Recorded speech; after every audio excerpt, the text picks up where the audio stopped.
Hey there, good morning. Or for those of you in the afternoon, good afternoon to you.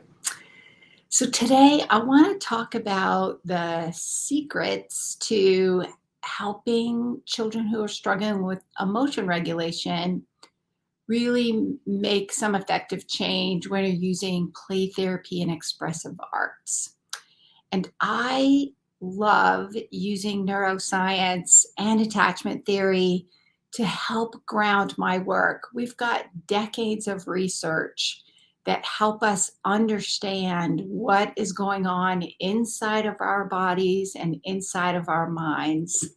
And so, to me, if I'm working with children and adolescents who are struggling with emotion regulation, then to me it makes sense to to pay attention to that decades of research and how that's been applied over the last several decades.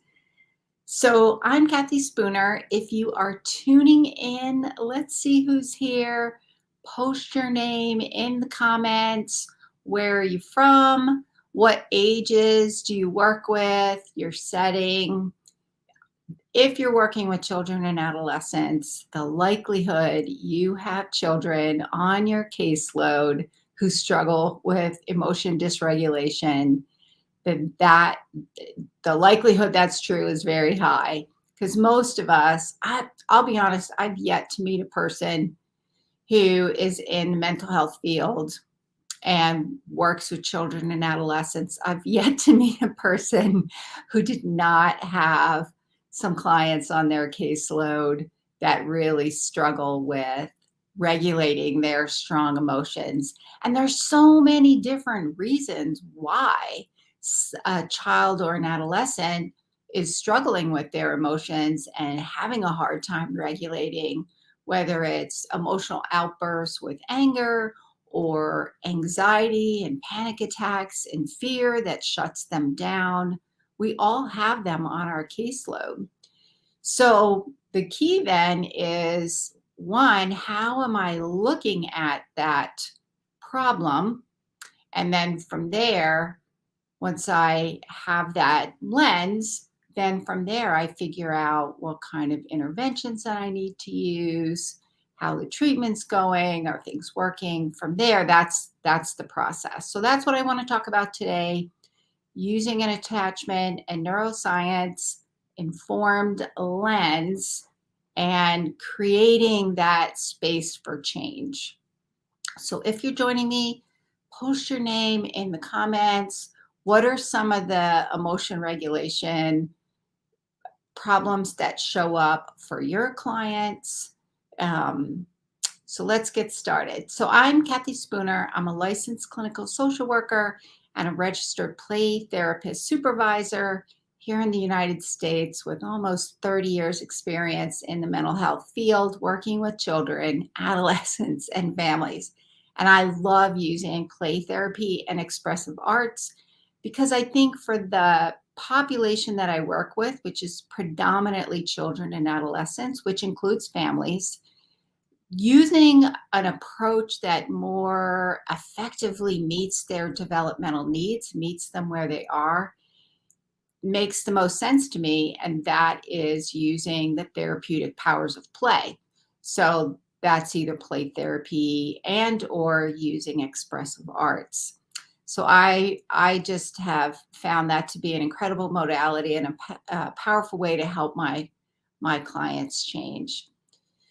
So I go live every Wednesday at 7 a.m. Pacific time, which is 10 a.m. on the East Coast. And I talk about all things play therapy and expressive arts. I go live on LinkedIn. I go live in my private Facebook group, Play and Expressive Arts Therapy Playground. I'll post other things in my Facebook group as well. So if that's of interest to you, head on over there and ask to join. You have to answer the questions in order to be admitted into the group. And I also go live on YouTube.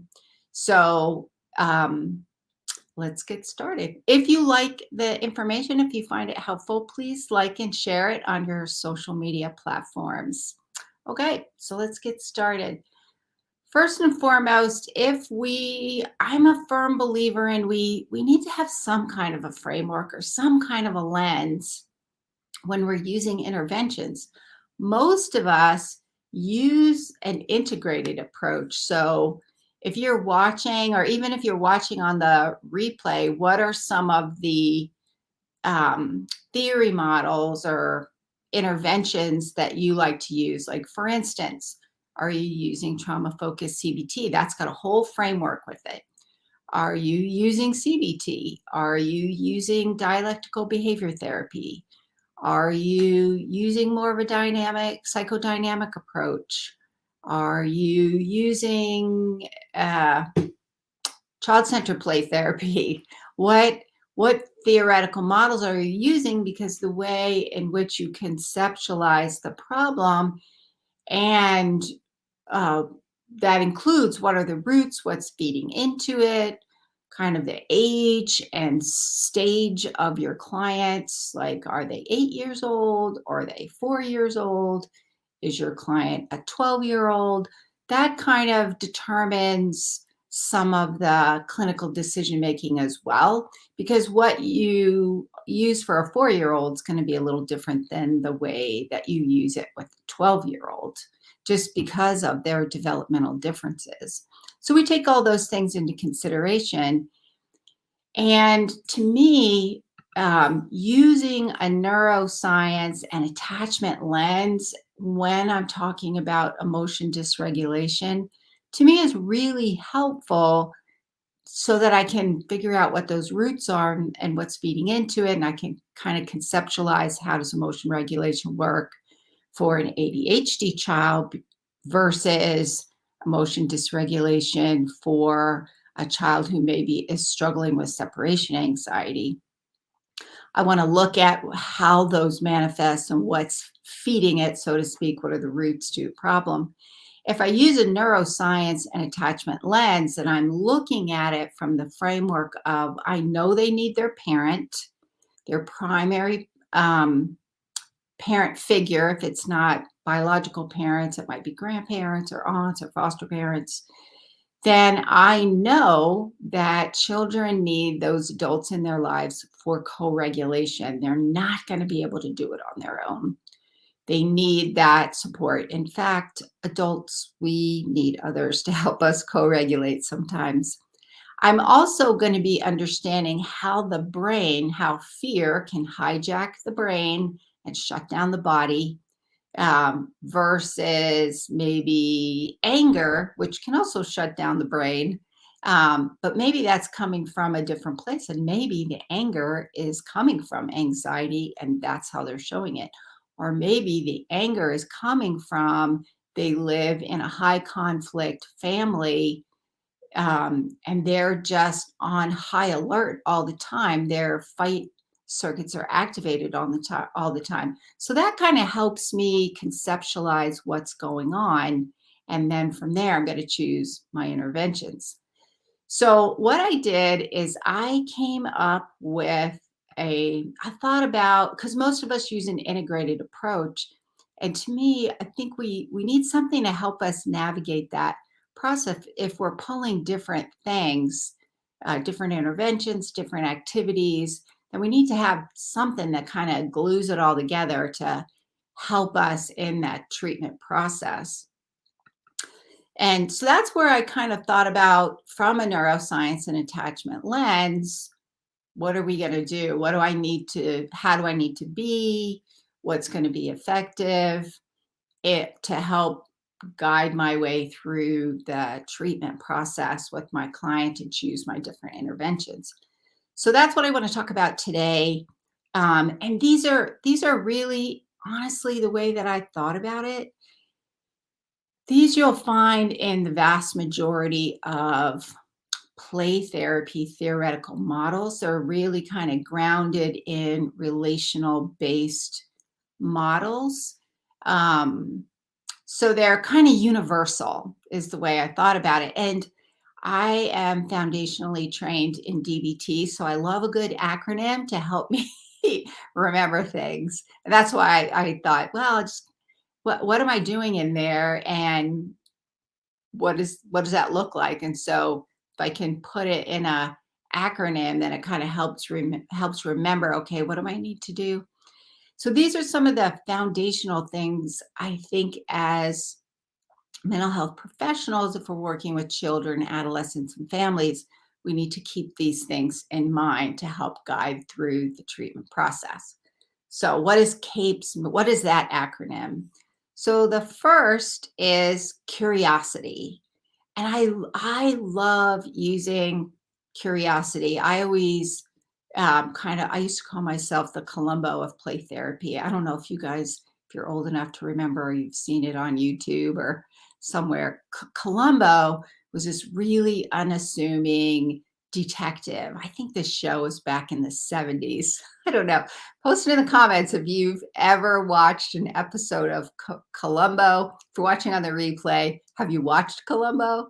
Um, or have you heard of Columbo? So he was this unassuming detective who was investigating murders. And he would have this really kind of curious um, way of being.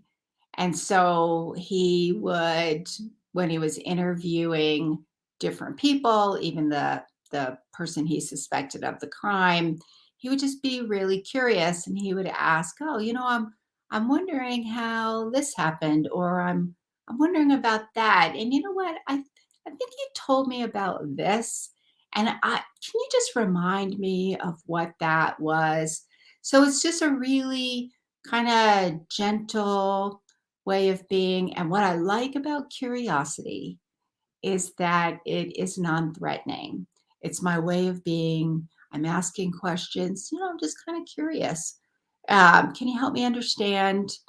The other thing about curiosity is it keeps my mindset being curious about what's going on. So in my mind, I'm thinking, I wonder what's feeding that, or that doesn't really make sense. There must be something going on, or I wonder where else my client might be dysregulating or having meltdowns, or I wonder what triggers that meltdown. So it's not only in my way of being with my client in the session, especially with adolescents who are kind of defensive and have their guard up.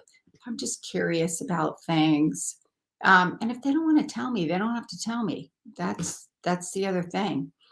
Um, and it also keeps me curious about what's underlying that presenting issue, that problem, for the reason that they're coming. And I always kind of say to myself, I'm kind of a mental health super sleuth, meaning I'm going to go in, I wonder what's causing this. I wonder if it's this. I wonder if it's ADHD, or I wonder if it's sensory processing, or I wonder if it's an attachment issue and they don't have a secure attachment, so they can't use their parent to help them co regulate their strong emotions and lay down those emotion regulation circuits that will eventually help them to internalize and self regulate their emotions. So, curiosity is the first one. The next one is authenticity and attunement. So, attunement means I'm going to tune into my client. Daniel Siegel talks about resonant circuits where we connect mind to mind, even physiologically. I always think of this as kind of another more modern way of thinking about transference and transference, because we'd want to tune in and kind of get a sense of what was going on with our clients. It's the same thing. We're tuning into those resonant circuits that are going to connect us to our clients so we get a sense of what the emotions are. Because, sometimes you've walked into a room and you can feel just the tension. Nobody's saying anything and everybody's quiet and kind of doing their thing, but you can just feel the tension. We are tapping into our resonant circuits and using those superpowers through our resonant circuits to help us attune to our client, to tune in, figure out what's going on with them, And then we also want to be authentic in the therapeutic relationship. The key there being therapeutic relationships. So there are professional boundaries around that. And how do we show up authentically in that relationship to establish some safety and security, as well as help our clients, using that relationship to help our clients. So sometimes when we find that it's like even therapeutically appropriate, we might say, sometimes I wonder if other people get really frustrated with you because this or that behavior. And in our heads, this is my little parentheses and side note, because in myself, I would be feeling some of that frustration in the moment. I would be picking up on that, and I would be knowing the likelihood that's going on elsewhere is pretty high. And we could say authentically, showing up in the relationship because they have the trust now, and explore frustration if they've ever had frustration. So there we're tuned in, we're being authentic in that moment, as well as I can be sometimes when I'm with clients, I may things that I'm comfortable sharing, I may say, what, sometimes I get so frustrated, and you know what? Sometimes with my kids, I get frustrated and they get frustrated with me. And you know what? That's kind of hard to work through sometimes, or some version of that. So I may bring that into the discussion based on the age and issues and whether or not it's therapeutic with my client. And I find that can be really helpful because we aren't robots, we are people. And so, how do we authentically show up in the relationship to gain that safety and security, but use that therapeutic relationship to help facilitate change? So, attunement and authenticity, and then play, which is the hallmark of play therapy. And I would even say expressive arts, because what we're doing is we're using those therapeutic powers of play to with our interventions, with our relationship, because the therapeutic powers of play help my client express themselves, helps them try out new roles and new ways of thinking about things, helps them problem solve. It's fun, so they're going to engage in it more. It helps build relationships. So it provides so many different, um, play provides so many different elements to it, and that helps to guide the intervention. So it's really not necessarily about, pulling out a board game.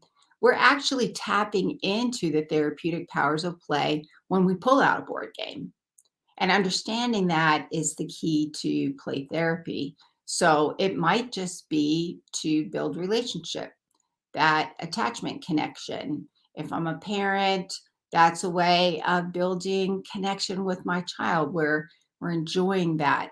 If I'm a play therapist, then we are building safety and security through that therapeutic relationship in the playroom by doing mutually enjoyable things with our client. So, play is the hallmark to any play therapy and expressive arts activity. And then the other one, I feel like if we're working with children, we really need to look at them within context. I say this all the time. We talk about this so I have an online play therapy and expressive arts supervision group. This is one of the things that we talk about all the time. What are the environmental contexts? Because when we're working with children, we really need to be thinking about what's feeding that. That's, I'm going to be curious what's going on in the life of my client.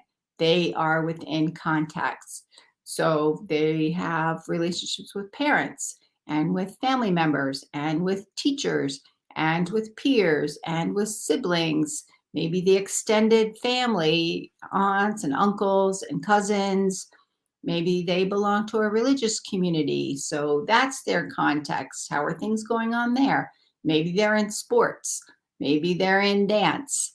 Maybe they're in other kinds of clubs or social groups that they participate in. All of those help me understand my client. So I want to look at what's going on in each of those areas to see where this behavior may show up. And that'll help me be curious about, does it show up in this area of their life or this area of their life? Because I don't know, how many times have you heard parents say this to you?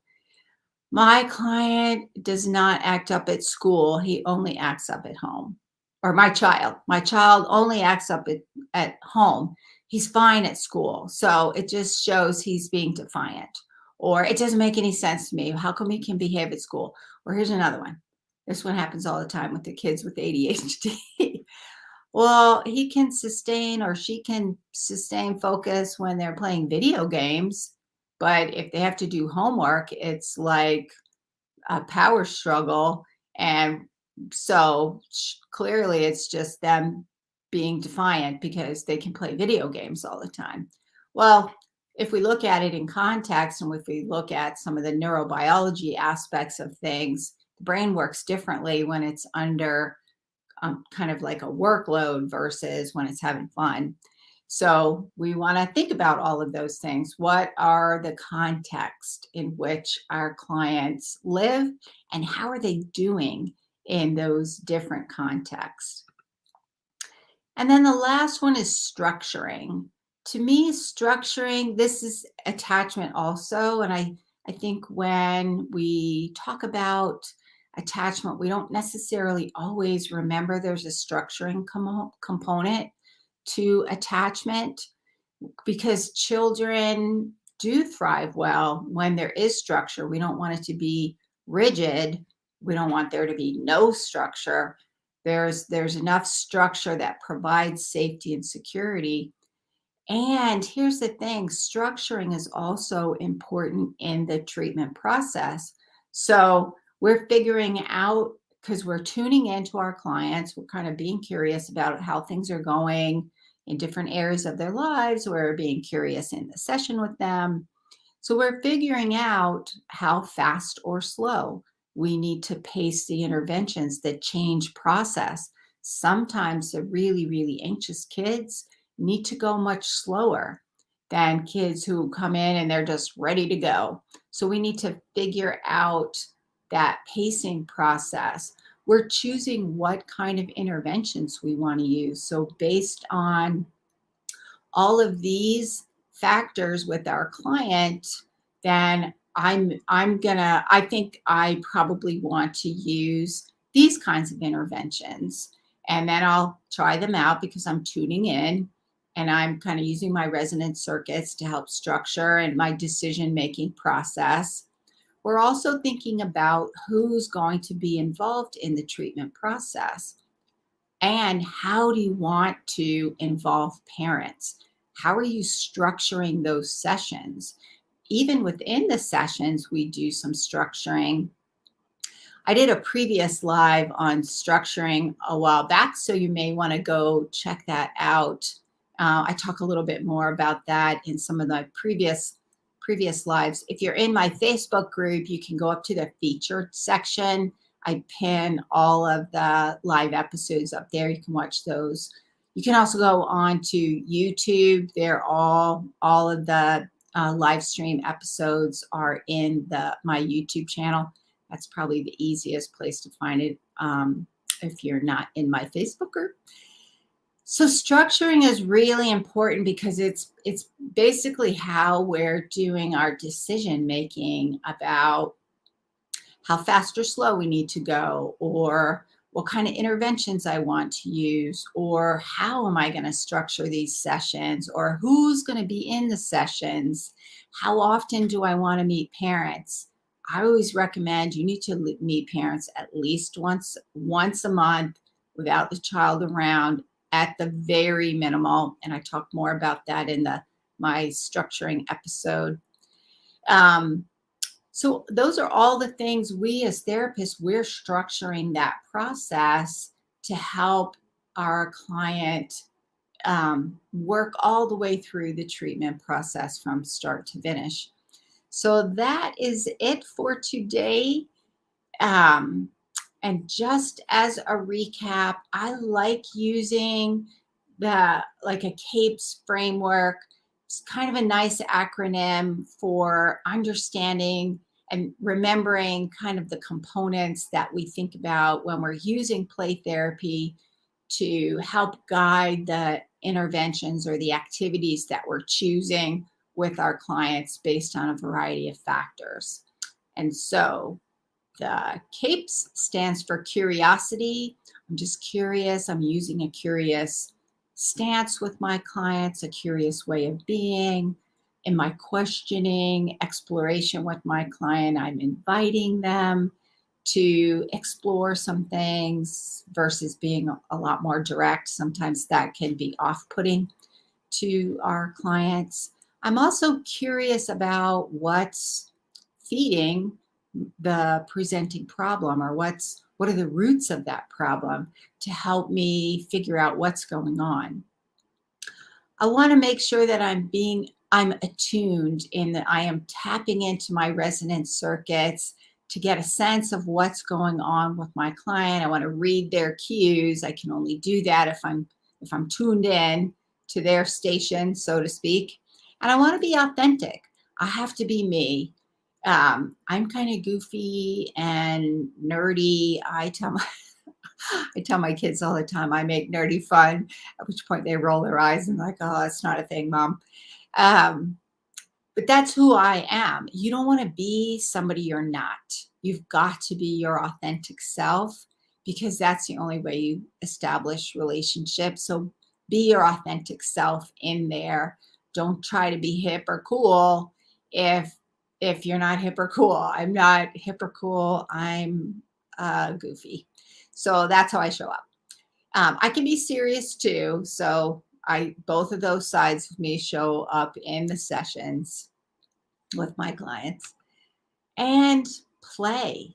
Play is foundational to play therapy and expressive arts. We are tapping into those therapeutic powers of play, which are the foundation for play therapy, in that play has healing qualities to it. And when we're using them in therapy, we're tapping into those therapeutic qualities.